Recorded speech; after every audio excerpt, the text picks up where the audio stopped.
नमस्ते बच्चों। विषय हिंदी।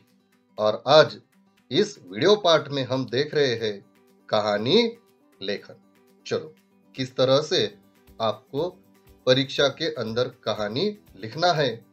और बच्चों, सबसे महत्वपूर्ण, कहानी लिखते समय आपको किन किन बातों का ध्यान रखना है, वह सबसे पहले कहानी की रूपरेखा को अच्छी तरह से समझ लीजिए।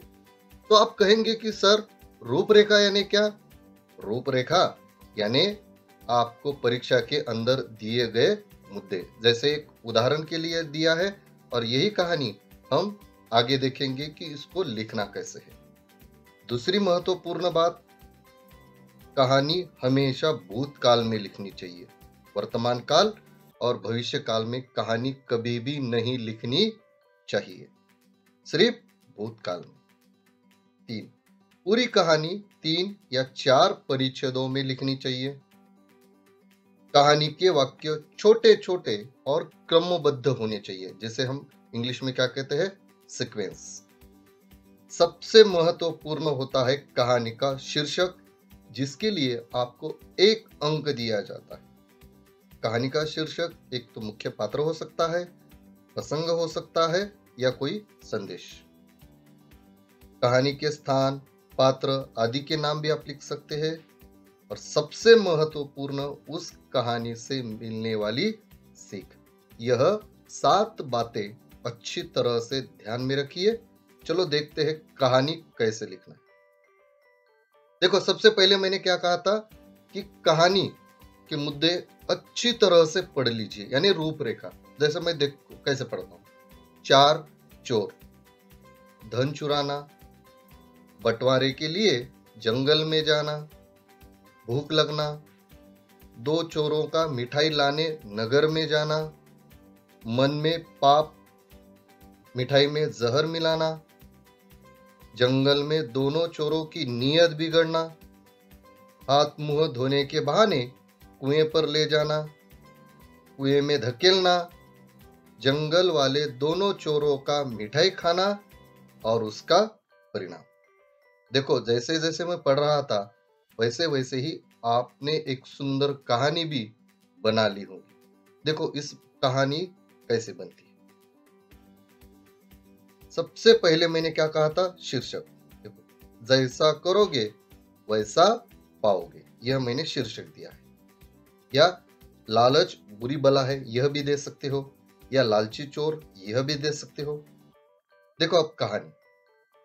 एक अंधेरी रात में 4 चोरों ने किसी बड़े अमीर के घर में सेंध लगाई। देखो 4 चोर वहां से बहुत सा धन चुराकर वे जंगल की ओर भाग गए। आपको पिक्चर नहीं निकालना है। जंगल में जाकर चोरों ने आराम किया। सुबह होते ही उन्हें बहुत भूख लग गई। 2 चोर नजदीक के गांव में मिठाई खरीदने के लिए गए। आज वे बहुत खुश थे क्योंकि बहुत सारा माल उनको मिल गया था।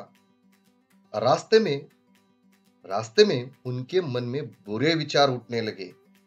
उन्होंने किसी प्रकार अपने दोनों साथियों को मारकर चोरी में मिला हुआ सारा धन हड़प लेने का निश्चय किया। यानी इनकी नीयत बिगड़ गई। इसीलिए उन्होंने अच्छी अच्छी मिठाइयां खरीदकर उसमें कातिल जहर मिला दिया। कातिल जहर यानी जो खाने के फौरन आदमी मर जाए। आगे उधर जंगल में भी दोनों चोरों की नीयत बिगड़ गई। देखो, जैसे ये दोनों चोरों की बिगड़ गई, वैसे उनकी बिगड़ गई। उन्होंने मिठाई लेने के लिए गए, वे दोनों मित्रों को मार डालने की तरकीब खोज निकाली। वे मिठाई लेकर आए तो उन्होंने प्रेम से उनका स्वागत किया और बोले, चलो हाथ मुंह धोकर खाने बैठ जाए। जब वे दोनों कुएं पर हाथ मुंह धोने लगे, तब दूसरे चोरों ने एकाएक धक्का देकर, यानी क्या दिया, धक्का देकर उन दोनों को कुएं में धकेल दिया। बेचारे तैरना नहीं जानते थे, फौरन डूबकर मर गए। फिर वे दोनों चोर मिठाई खाने बैठ गए। दोनों ने भरपेट मिठाई खाई। थोड़ी ही देर में मिठाई का जहर उनके सारे शरीर में फैल गया और वे ही तड़प तड़प कर मर गए। सीख क्या मिलती है? बुरे करने वालों का बुरा ही फल होता है, यानी बुरे काम का बुरा नतीजा। समझ में आया? चलो और एक देखते हैं आपके लिए। देखो, एक ढांचा दिया है मैंने। यह कहानी का ढांचा आपको अच्छी तरह से पढ़ना है, एक शीर्षक देना है और उससे मिलने वाली सीख लिखना है, और उसके उत्तर हम आगे आपको दे रहे, वो ध्यान से देखना है। कब? जब आपकी कहानी लिखनी खत्म हुई